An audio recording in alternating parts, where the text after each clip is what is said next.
Shalom à tous. On connaît la fameuse phrase qui a été dite dans cette paracha, Akol Kol Yaakov Vayadam Yede Esav.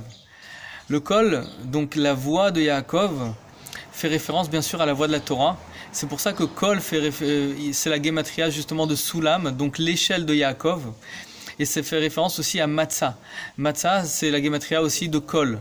C'est-à-dire que quand on a le bitoul, et quand on a justement la voix de la Torah en nous, donc on s'élève justement à l'échelle de Yaakov, c'est-à-dire qu'on a un lien directement avec l'au-delà, c'est-à-dire l'au-delà avec Dieu lui-même.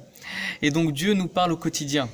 Alors que quand les yadaïm, donc les mains, sont les mains de Esav, c'est-à-dire que quand on est assujetti justement à la matérialité de ce monde, eh ben on est sous l'emprise justement de ce monde, et donc on a toute la Torah en fait qui doit nous élever à la conscience de Dieu, et sous l'emprise justement des mains de Esav, c'est-à-dire des mains de la matérialité de ce monde.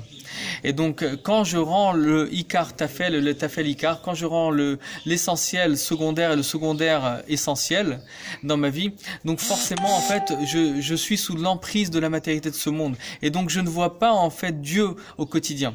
Et donc pour cela en fait c'est marqué comme ça que les bergers fidèles, donc les bergers de chaque génération, et notamment Moshe Rabbeinu, c'est marqué Vehi Yadav Emuna, et donc ses mains seront Emuna, c'est-à-dire ses mains seront Emuna. On sait qu'à chaque fois quand il y a une guerre, notamment Moshe Rabbeinu quand il a eu des guerres, il élevait ses mains vers le ciel.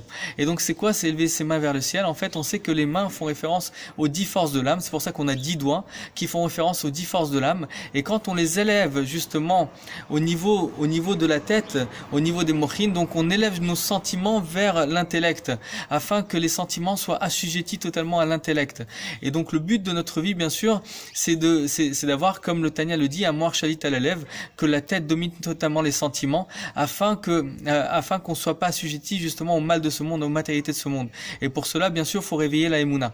Alors que Dieu fasse en sorte à ce que notre Emouna soit sans faille, bien sûr, je le dis tout le temps, et que Be'ezrat Hashem, que le Kol Yaakov soit toujours entendu, jusqu'à ce que Be'ezrat Hashem, la corne de bélier du Melech HaMashiach qui va retentir qui va retentir Be'ezrat Hashem pour tout le monde entier. On entendra Be'ezrat Hashem le Kol Yaakov, le son du chauffard Be'ezrat Hashem qu'on attend tous. Une très très bonne journée à vous.